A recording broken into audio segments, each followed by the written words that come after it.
Diriez-vous que la faim est associée à quelque chose de négatif dans votre esprit? Soit une sensation qui est désagréable, c'est pas le fun d'avoir faim, soit parce que c'est un état qui vous freine dans vos journées, dans vos élans, vous devez vous arrêter pour manger, ou soit parce que c'est un état qui vous pousse à manger alors que vous voulez tellement faire attention à votre poids et limiter la quantité de nourriture que vous ingérez. Je suis prête à parier que pour la plupart d'entre vous, la faim rime avec quelque chose de négatif.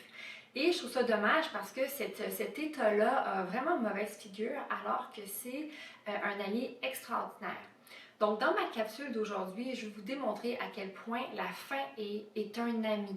La faim est un allié formidable et qu'elle mérite toute votre attention.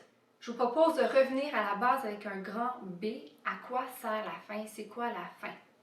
La faim, c'est un signal de votre corps, si on résume ça dans les grandes lignes. La faim, c'est le signal de votre corps qui vous indique que la carence approche et qu'il y a besoin d'un apport énergétique rapide pour pouvoir continuer à maintenir ses activités dans le temps. Plus on attend avant de manger, plus la sensation de la faim devient intense, presque insoutenable.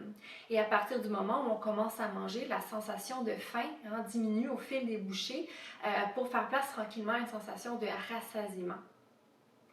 Ce qui arrive souvent quand on veut contrôler notre poids ou quand on veut perdre du poids, c'est qu'on va choisir de s'imposer un petit peu la faim, soit en retardant le moment où vous allez manger, soit en mangeant toujours un petit peu ou des fois en deçà de sa satiété, en gardant toujours une petite sensation de faim à la fin du repas. J'entends aussi souvent des femmes qui me rapportent boire un verre d'eau ou une tisane quand ils ont faim, en espérant que ça va combler ou calmer cette sensation-là. C'est pas une bonne idée. Je vais vous expliquer pourquoi. Ce qui se passe quand on s'impose la faim, que ce soit une petite faim ou une grande faim, c'est que votre estomac sécrète une hormone qui s'appelle la ghréline. La ghréline, elle, à son tour, envoie un signal à votre cerveau. Et à travers ce signal-là, elle indique à votre cerveau que la nourriture est ce qu'il y a de plus attirant, de plus désirable.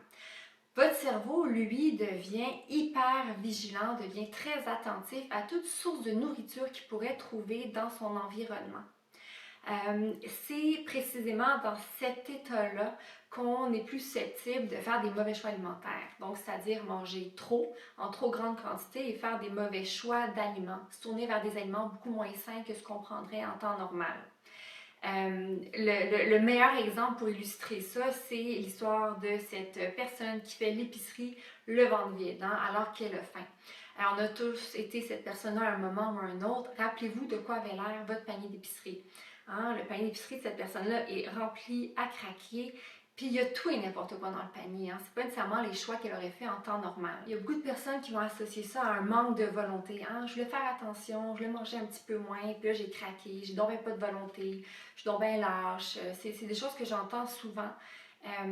Rappelez-vous que ça n'a rien à voir avec la volonté, ça n'a rien à voir avec la rigueur. Au contraire, en fait, c'est tout simplement un mécanisme de survie. Votre corps ne va jamais vous laisser négliger un besoin physiologique de base sans protester. Et croyez-moi, il proteste fort, votre corps. Okay? Donc, c'est tout à fait adaptatif, ce qui se produit dans ces temps-là. Imaginez si votre corps vous laissait négliger vos besoins physiologiques de base.